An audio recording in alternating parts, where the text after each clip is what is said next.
Hello दोस्तों, स्वागत है आप सभी का मेरे चैनल मयंक अग्रवाल आर्ट्स में। तो आज की इस वीडियो में हम बात करेंगे कुछ कमेंट्स के रिप्लाई के बारे में। यानी कि कुछ मेरे पास कमेंट्स आते हैं यूट्यूब पे जिनके रिप्लाई तो मैं कर देता हूं और कुछ कमेंट्स ऐसे होते हैं जिनका रिप्लाई मैं नहीं कर पाता हूं। तो आज फ्री टाइम पे मैंने कमेंट्स को रीड किया और देखा कि कुछ कमेंट्स ऐसे हैं कि जो आप सभी को जानने चाहिए। तो मैंने उनको रिप्लाई ना करके मैंने ये सोचा कि क्यों ना इसकी एक वीडियो बनाई जाए और उसका कमेंट का रिप्लाई आपको एक वीडियो में दिया जाएगा। क्योंकि कितनी क्वेरीज ऐसी होती हैं, हर किसी ना किसी दूसरे बिगिनर्स के मन में ये सवाल जरूर आता है कि हम अगर इस पे कलर करेंगे तो क्या होगा, इस कलर को अगर हम इस जगह पे अप्लाई करेंगे तो क्या होगा। ऐसे ही कुछ कमेंट्स को मैंने सेलेक्ट किया है जो कि 10 कमेंट्स हैं और वो कुछ कमेंट्स ऐसे हैं जिनका रिप्लाई आप सभी को सुनना चाहिए इस वीडियो में। क्योंकि बहुत सारे ऐसे लोग हैं कि जो क्राफ्ट में काम करते हैं, कोई आर्ट में काम करते हैं, तो और कुछ ऐसे हैं कि जिन्होंने अभी रिसेंटली ज्वाइन किया है, जिनका जो कोई शौक है कि आर्ट में हमें किस तरीके से अप्लाई करना चाहिए, किस पे हमें क्या कलर करना चाहिए।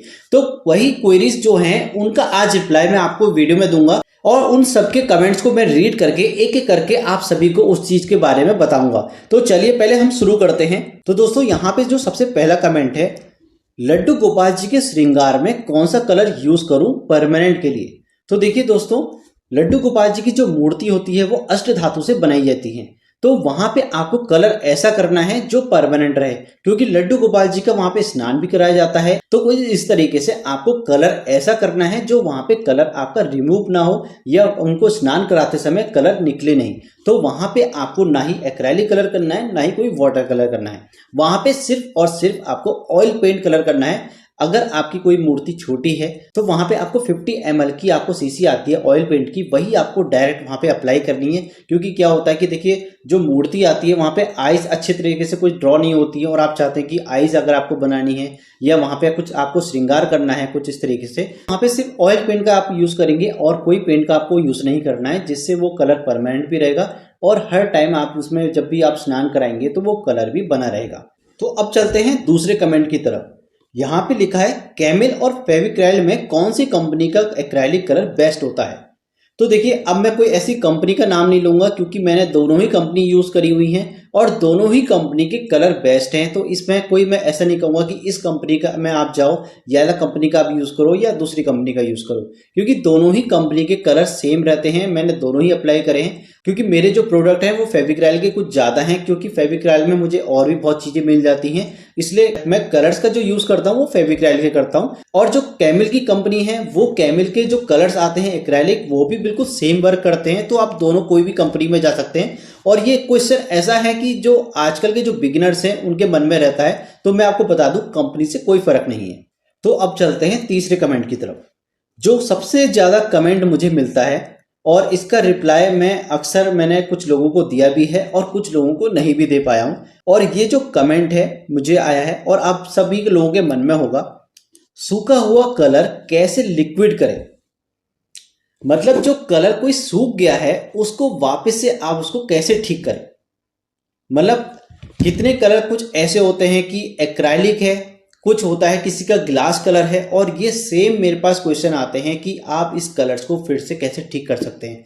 तो देखिए, इसका कोई सॉल्यूशन नहीं है, क्योंकि कलर एक बार सूख के वो ड्राई होके खराब हो गया तो वो आप उसको ठीक नहीं कर सकते हैं। वाटर कलर अगर कोई सूख जाता है तो उसको आप पानी लगा के ठीक कर सकते हो, लेकिन अगर आपका कोई एक्रेलिक कलर सूख के बिल्कुल रबड़ जैसा हो जाता है तो आप उसको ठीक नहीं कर सकते हो, ना ही पिघला के ठीक कर सकते हो। और वैसे ही ग्लास कलर्स हैं, ग्लास कलर्स भी अगर सूख जाते हैं तो उसके बाद भी आप उसको यूज नहीं कर सकते हो।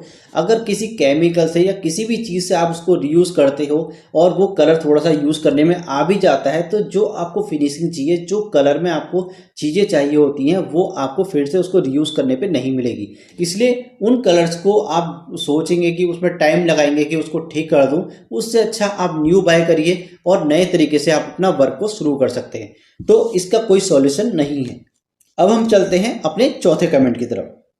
यहां पे मुझे कमेंट आया हुआ है, सर प्लीज बताइएगा कि अगर क्रॉकरी पर व्हाइट प्राइमर करने के बाद पेंटिंग करें तो क्या वो वॉश से उतर जाएगा।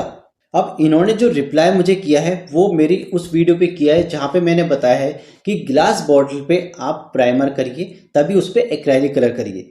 तो देखिए मैं बताता हूं कि आप अगर कोई क्राफ्ट वर्क कर रहे हैं तो वहां पे आपको व्हाइट प्राइमर करना है, उसके बाद ही कलर को करना है ताकि उस सरफेस से वो कलर निकले नहीं। लेकिन देखिए क्रॉकरी एक अलग चीज हो गई। क्रॉकरी में आप अपने खाने पीने का चीजें खाएंगे या उस पर कोई भी सर्विंग के लिए आप किसी को देंगे, तो क्रॉकरी वाली चीज पे आपको कोई प्राइमर नहीं करना है। अगर आप वहां पे कुछ डिजाइन देना चाहते हैं, कुछ फुल प्रिंट अगर आपको देना है, तो वहां पे सिर्फ ऑयल पेंट का आपको यूज करना है जो आपका परमानेंट रहेगा। उसके बाद आपको कोई ना वार्निश करनी, ना ही आपको उसमें कोई किसी चीज की जरूरत पड़ेगी। आपको क्रॉकरी में कलर उस जगह अप्लाई करना है जहां पे आप किसी को सर्विंग करें तो उस जगह पे ना आए जहां आप खाना खाते हैं या आप उसमें कोई भी चीज खा रहे हैं। उसके बाहर की जो साइड होती है वहां पे आप ऑयल पेंट करके वहां पे कुछ डिजाइन दे सकते हैं, लेकिन अंदर की साइड पे आप इस तरीके का ना करें, क्योंकि देखिए एक तरीके के कलर जो होते हैं केमिकल होते हैं, और जो वहां से जो कंपनी से जो कलर करके बन के आता है वो बनता ही प्रॉपर हमारे खाने के लिए। तो उन चीजों में दोनों में डिफरेंस है, तो उस कलर को आप बाहर की साइड ही रखें और अंदर की साइड में ना करें। तो चलिए अब चलते हैं अपने 5वें कमेंट की तरफ। यहाँ पे मुझे लिखा गया है, lovely teacher you are sir, I also want to do bottle art as business. One doubt, did it helpful mean? Is it demand in market? Should I start this business? Please help, hope you. Thank you. तो देखिए दोस्तों, अगर आपका bottle work बहुत अच्छा है और आपको लगता है कि इस तरीके के बॉटल वर्क आप सेल कर सकते हैं, तो हाँ आप इस तरीके का बिजनेस कर सकते हैं। अगर आपकी बॉटल उस लायक नहीं है या फिर अगर आपकी बॉटल अच्छी तरीके से डेकोरेट नहीं हुई है या अभी आप बिगिनर्स हैं, तो उस तरीके का वर्क आप मार्केट में आप उसको सेल नहीं कर सकते हैं जब तक आपका वर्क थोड़ा अच्छा नहीं हो जाता और जब तक आपको खुद नहीं लगता कि इस तरीके की बॉटल आपकी सेल हो सकती है या नहीं। जब तक देखिए खुद को विश्वास होना चाहिए या खुद के वर्क पे विश्वास होना चाहिए। अगर आपने कुछ मेहनत किसी चीज पे कर रहे हैं तो उस तरीके का वर्क वहां पे होना चाहिए, तभी कोई अगला वहां पे उसको परचेज करेगा और तभी आप उस चीज की मार्केटिंग आप वहां पे कर सकते हैं। अब ये पूछ रही है कि इस तरीके की चीजों की डिमांड मार्केट में है या नहीं। तो देखिए जो आर्ट एंड क्राफ्ट की चीज है ये हमेशा एवरग्रीन रही है। अगर आपका वर्क बहुत अच्छा है तो आप सोशल मीडिया में आप इसको वहां पे डाल सकते हैं और इस तरीके से आप वहां की ऑडियंस को अपने विश्वास में ले सकते हैं और आप इस तरीके से लोगों को जोड़ सकते हैं। तभी वो अगर आपका वर्क अच्छा होगा तो वो उनको बाय भी करेंगे और आप उसको कहीं भी सोशल साइट पे या किसी भी ऑनलाइन साइट पे आप उसको सेल कर सकते हैं। बस एक यही बात है कि आपका वर्क कैसा है। अगर आप कहीं किसी रेस्टोरेंट में जा रहे होते हैं, वहां का खाना अगर आपको अच्छा लगता है तो आप बार बार वहां पर जाएंगे। वैसे ही आपको अगर आपका वर्क अच्छा है तो दूसरा कस्टमर भी आपकी तरफ को अट्रैक्ट होगा कि देखेगा कि हाँ आपने चीज़ों में मेहनत करी है और आप उसको सेल कर रहे हैं या उस चीज़ को खरीदना चाहिए, तो वो तभी आपके यहाँ से वो खरीदेगा अगर आपका वर्क उस लायक होगा। तो अपने वर्क को उस लायक बनाइए। इसलिए आप अगर अपने वर्क को सही जगह पे प्रमोट करेंगे, सही ऑडियंस के बीच में लेके जाएंगे और आपका वर्क उस लायक होगा भी, तो आपका 100% वो सेल होगा। क्योंकि आर्ट एंड क्राफ्ट की चीज ऐसी है कि उसकी हमेशा डिमांड रहती है। कभी भी ऐसा नहीं है कि कोई चीज की डिमांड नहीं होती है। बस आपको पता होना चाहिए कि मुझे इसको किस जगह पे मुझे शो करना है, किस जगह पे मुझे अपना बेचना है। ऐसा नहीं है कि आपने बना रहे हैं और बैठ गए, और या फिर आपने कोई शॉप ले ली और आप बैठ गए वहां पे इंतजार करते रहेंगे कस्टमर का। तो ऐसा आपको नहीं करना है। अपने टैलेंट को इस तरीके से वेस्ट नहीं करना है। आप जितना ज्यादा हो सके सोशल मीडिया में आप जुड़ें और वहां पे अपने वर्क को डिस्प्ले करें, दिखाएं लोगों को, मतलब इस तरीके से बताएं कि इस तरीके का आप वर्क बनाते हैं और वर्क उस लायक होना चाहिए। मैं बार बार यही कहूंगा कि वर्क उस लायक होना चाहिए, तभी आप अपने वर्क को बेच सकेंगे। तो चलिए अब चलते हैं अपने 6th कमेंट की तरफ।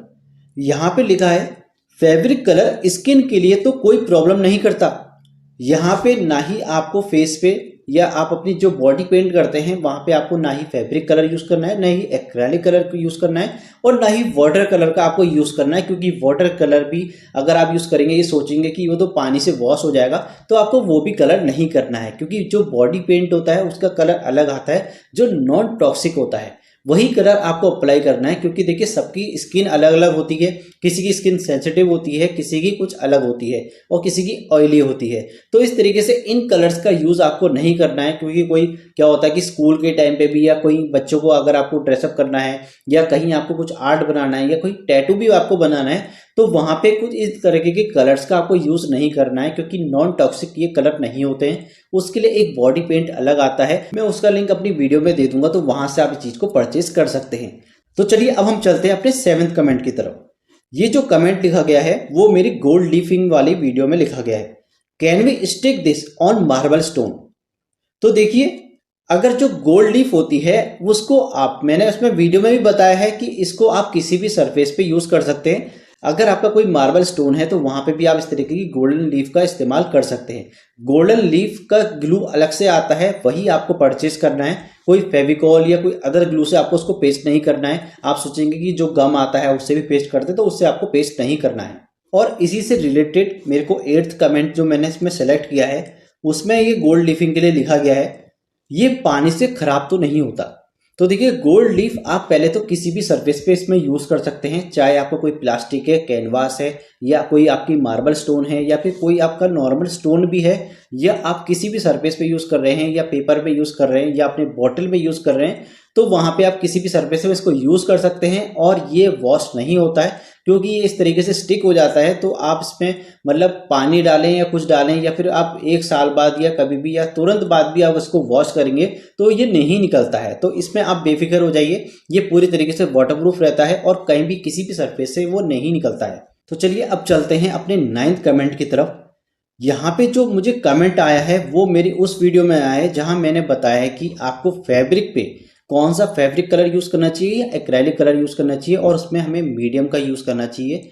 उस तरीके की जो मैंने वीडियो बनाई है वहां पे मुझे कमेंट किया गया है और लिखा है इन्होंने, can I use acrylic medium gloss with acrylic paint. यानी कि मतलब फैब्रिक पे उन्होंने वहां पे कमेंट किया है कि उस जगह पे हम जो मैंने बताया है वहां पे मीडियम 1 का यूज करना चाहिए। अगर आप कोई फैब्रिक पेंटिंग कर रहे हैं तो वहां पे आपको फैब्रिक में मीडियम 1 का आपको यूज करना है, क्योंकि उस कलर को परमानेंट बना सकते हैं। और एक्रेलिक कलर का अगर आप यूज कर रहे हैं तो उस पर मीडियम 1 तो और भी ज्यादा जरूरी है, क्योंकि उस कलर को परमानेंट बनाने के लिए फैब्रिक पे, क्योंकि उसको वॉश भी करते हैं बाद में, तो उस कलर को परमानेंट बनाने के लिए मीडियम 1 का यूज किया जाता है।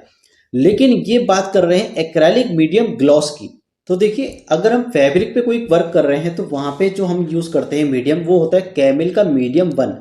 और ये बात कर रहे हैं एक्रेलिक मीडियम ग्लॉस की। तो देखिए, एक्रेलिक मीडियम ग्लॉस जो हम यूज करते हैं एक्रेलिक पेंट पे, अगर हम कोई पेंटिंग बना रहे हैं तो उसको थोड़ा सा ट्रांसपेरेंसी लुक देने के लिए हम इस तरीके का हम मीडियम यूज करते हैं। जो ये ग्लॉस मीडियम होता है वहां पे उस वर्क को थोड़ा सा ग्लॉसी लुक देने के लिए, यानी कि उस कलर को, जो हमारा एक्रेलिक कलर होता है थोड़ा ग्लॉसी तो होता ही है, लेकिन अगर हम उसमें ग्लॉसी मिक्स का हम इसमें मीडियम का यूज करेंगे तो उससे आपका जो कलर है वो और भी ज्यादा ग्लॉसी और भी ज्यादा शाइनी हो जाता है। अगर आपकी कोई पेंटिंग ऐसी है जहां आप उसको थोड़ा सा चमकीला दिखाना चाहते हैं या थोड़ा सा शाइन कराना दिखाना चाहते हैं तो वहां पे इस तरीके के मीडियम का यूज होता है। लेकिन ये मीडियम आपको किसी फैब्रिक में यूज नहीं करना है कि आप सोचेंगे कि ये कलर परमानेंट करेगा, तो परमानेंट नहीं होगा, बस ये आपकी पेंटिंग को ग्लॉसी लुक देने के लिए ही काम करता है। तो देखिए, इसी से रिलेटेड यहाँ पे हमारे पास 10th कमेंट है और ये पूछते हैं मीडियम 2 का काम क्या है, वो कैसे इस्तेमाल करें। तो देखिए, मीडियम 1 मैंने आपको बता दिया। मीडियम 1 जो यूज होता है अगर हम किसी कपड़े पे अगर हम फैब्रिक कलर या एक्रेलिक कलर कर रहे हैं तो हमें वहां पे मीडियम 1 का यूज करना पड़ता है उस कलर को परमानेंट बनाने के लिए।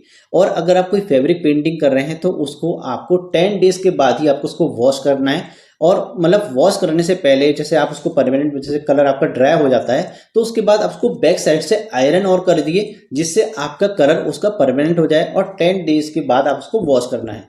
अब हम बात करते हैं यहाँ पे मीडियम 2 की। तो मीडियम 2 जो यूज होता है, आपने देखा होगा कि जो एक्रेलिक कलर जो आता है वैसे ही आपके उसी सीसी पे पाउडर भी आता है, गोल्डन कलर का जो डस्ट पाउडर होता है और सिल्वर कलर का डस्ट पाउडर होता है, तो उसको भी यूज किया जाता है अपने फैब्रिक पेंटिंग में। यानी कि अगर आप किसी पेंटिंग में अपने किसी कपड़े में या फिर साड़ी में अगर आप कोई गोल्डन कलर का लुक देना चाहते हैं या फिर सिल्वर कलर का लुक देना चाहते हैं तो देखिए, उसका कोई एक्रेलिक कलर आपको यूज नहीं करना है, गोल्डन का ना ही कोई सिल्वर का। उस पर जो वर्क करेगा, जो हाईलाइट होता है, वो होता है आपका डस्ट पाउडर। तो उस डस्ट पाउडर को लिक्विड फॉर्म में बदलने के लिए ही मीडियम 2 का हम यूज करते हैं। उसमें कुछ हमें ड्रॉप्स टपकानी पड़ती हैं हमें पाउडर में, और उसको मिक्स करने के बाद ही आप उसमें अप्लाई कर सकते हैं। और वहां पे देखिए, फैब्रिक पेंटिंग में आपने देखा होगा कि कुछ अलग तरीके की स्टैंप भी आती हैं जहां पे उसमें डिजाइन दिया जाता है और उसको स्पंज फॉर्म से उसमें स्टैंप लगाने के बाद वहां पे उसको प्रिंट दिया जाता है, तो वहां पे भी हमारा जो होता है कलर डस्ट पाउडर ही होता है, जिसको लिक्विड फॉर्म में हम बदलते हैं, और उसमें मीडियम 2 का ही यूज होता है। तो देखिए कुछ इस तरीके के डाउट्स से जो आप लोगों के क्लियर हो गए होंगे कि जहाँ पे मीडियम 1 का यूज होता है वो हमारा एक्रेलिक में यूज होता है, और मीडियम 2 का जो यूज होता है वो होता है आपके डस्ट पाउडर में। तो कुछ इस तरीके के जो कमेंट्स थे उनका रिप्लाई मैंने आप लोगों को दे दिया, और आई होप आप लोगों को ये समझ में आ गया होगा कि किस तरीके के आपको वर्क करने हैं और किस तरीके से जो मैंने आप लोगों को बताए हैं। अगर आपके मन में इस तरीके के सवाल चल रहे होंगे तो उसका भी डाउट आपको पहले पता चल गया होगा आपके क्वेश्चन करने से पहले। तो दोस्तों इस तरीके के कमेंट्स मैं आगे भी आप लोगों के लिए लेकर आते रहूंगा कि अगर कोई कमेंट्स मुझे आते हैं तो मैं वीकली या कोशिश करूंगा कि जिस हिसाब से मेरे पास जो कमेंट्स आएंगे तो उसमें से सिलेक्टेड क्वेश्चन जो होंगे उनमें आपकी एक पर्टिकुलर वीडियो बना के आप लोगों को बता दूंगा कि किस तरीके से आपको क्या करना चाहिए, और कोई भी अगर आपके डाउट्स होते हैं तो कुछ इस तरीके से आपके डाउट्स भी क्लियर हो जाएं। और अभी भी आपके मन में कोई डाउट्स है तो आप मुझे तुरंत कमेंट कर दीजिए, उसका रिप्लाई आपको मिल जाएगा। और अगर कुछ कमेंट अगर आपका ऐसा हुआ तो मैं उसकी एक पर्टिकुलर वीडियो भी बना दूंगा जिससे आप लोग और अच्छे तरीके से समझ जाएं। और कुछ कमेंट्स ऐसे भी होंगे कि जहां मैं आपको वर्क बना के भी समझा दूंगा कि कैसे आपको क्या करना चाहिए। तो दोस्तों आई होप आप लोगों को ये वीडियो अच्छी लगी होगी और आपके काफी कुछ डाउट्स क्लियर हो चुके होंगे। तो मिलते हैं आपसे अगली वीडियो में। Thank you for watching.